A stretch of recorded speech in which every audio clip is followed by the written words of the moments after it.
बड़ा होता है। यही उस बच्चे के साथ भी हुआ। वह लकड़ी का संदूक बहते बहते एक टूटे हुए पेड़ में जाकर अटक गया। तभी वहाँ पर मौजूद एक निर्धन व्यक्ति ने जब वह लकड़ी का बक्सा देखा तो बहुत खुश हुआ। उसने सोचा कि उस बक्से में जरूर ढेर सारा धन होगा। उसने पानी में घुसकर इस संदूक को बाहर निकाला। जब उसने संदूक को खोला तो देखा कि गंदे से कपड़े पहने एक बच्चा उसमें सो रहा था। उस व्यक्ति ने सोचा कि यह बच्चा मेरे किस काम का, क्यों न मैं इस बच्चे को मालिक के पास ले जाऊं, वह जरूर इसे अपने पास रख लेंगे क्योंकि उसका अपना कोई बच्चा नहीं है। ऐसा सोचकर वह नौकर उस बच्चे को अपने मालिक के पास ले गया। मालिक उस बच्चे को देखकर बहुत खुश हुआ। उसने सोचा कि शायद ईश्वर ने उसकी पत्नी की प्रार्थना सुन ली और इस बच्चे को उसके पास भेज दिया। उन दोनों पति पत्नी ने बड़े प्यार और लगन से उस बच्चे को पालना शुरू। जैसे जैसे बच्चा बड़ा होता गया उसके चेहरे पर तेज आता गया। उसे कोई भी देखता तो देखता ही रह जाता। एक दिन राजा किसी काम से उसी रास्ते से बाहर जा रहा था जिस रास्ते पर उस व्यापारी की दुकान थी। रास्ते में अचानक बहुत बड़ा तूफान आ गया तो राजा को उसी दुकान के पास रुकना पड़ा। राजा ने उस सुंदर से युवक को दुकान पर बैठे देखा तो उसके मालिक से पूछा,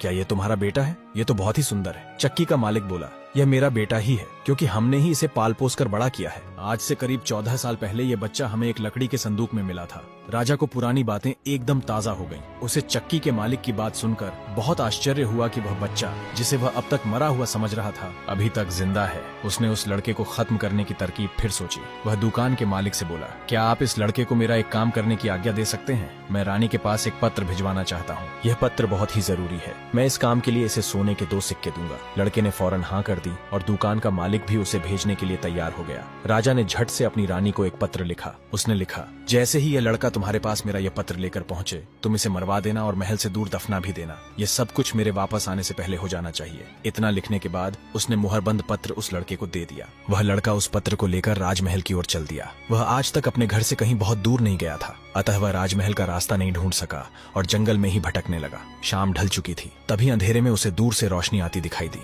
वह दौड़कर उस रोशनी की तरफ गया तो देखा कि वहां पर एक छोटा सा कच्चा घर था। उस घर में कोई दरवाजा